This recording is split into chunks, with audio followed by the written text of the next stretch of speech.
Hey guys, thanks for joining me. And if you like what you see, please subscribe. Hello, peoples. Welcome to Sharp Ends. Today, I'm going to be doing 5 knives, my top 5 knives if we're going into the apocalypse. And this is the kind of event where the stuff has really hit the fan. You need to go out into the wilderness and survive. You don't know what you're going to be encountering, but bushcrafting, surviving on your own, building a shelter is definitely in the cards, as well as perhaps a little bit of uh, survival situations, right? So I'm going to present these as 5 knives. I'm going to start with the fifth one that would be like so number one is going to be if I only had one knife. Number two is going to be if I had two knives. Number three is going to be having 3 knives. All right. So if I could take 5 knives with me, coming in number five would be the Waypoint.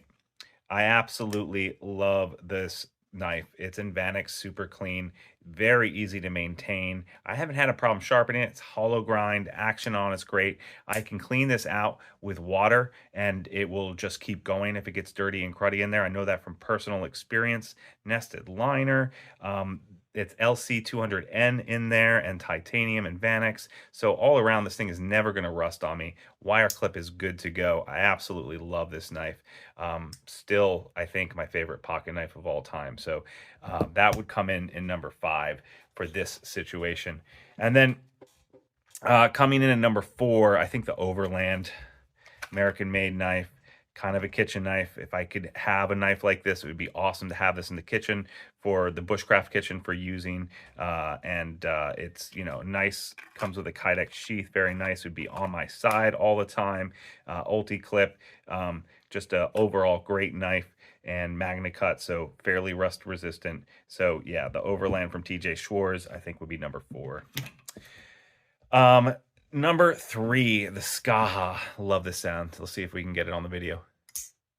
Yeah, that is a good sound right there. I love the action on this knife. Drop shut, opens really nicely. This is from North Arms, Magna Cut, super slicey, thin behind the edge. Only fault about this is that the wire clip keeps getting bent on me. I asked him for a new one and he said, yeah, no problem. Just message me your address. And then I forgot and I've never done it. But absolutely love this knife. Nested liners.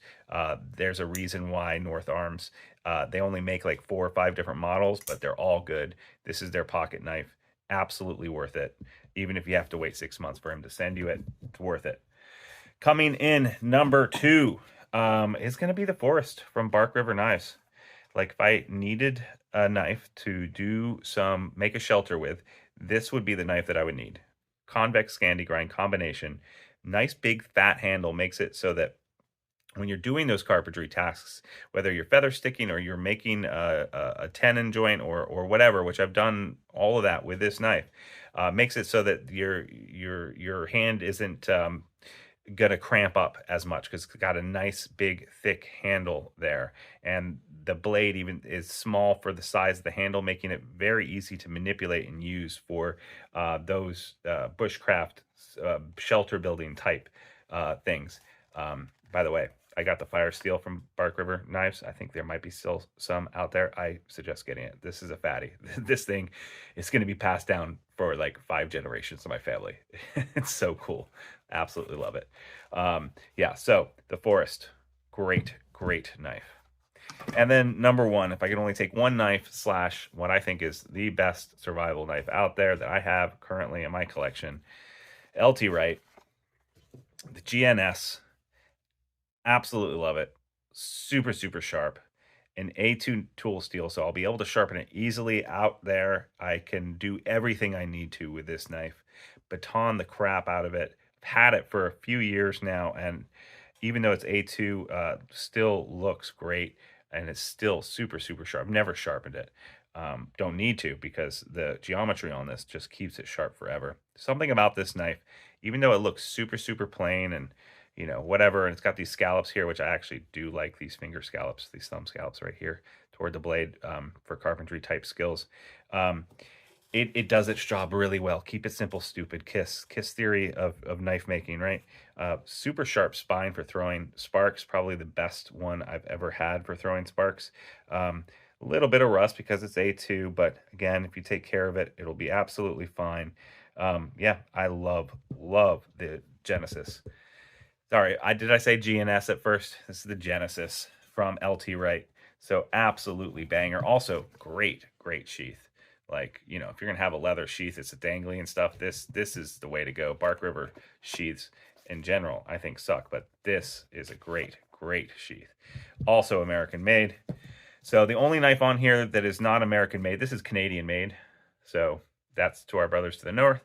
And this is, I believe the OEM is from China, although the company is based in California. Yeah, so that's the Waypoint and Banex. Yeah, these are my 5 knives. If I had only 5 knives and I had to go into the wilderness or the forest or wherever and start homesteading again, I think these guys would have me surviving in style. Thank you so much, guys. Please smash that like button. Leave a comment. Comments really help the channel. For $3 a month, you could be entered to win a knife of the month by becoming a Patreon member and helping to support this content. Thank you so much, guys. I'll see you next time on Sharp Ends. Bye-bye now.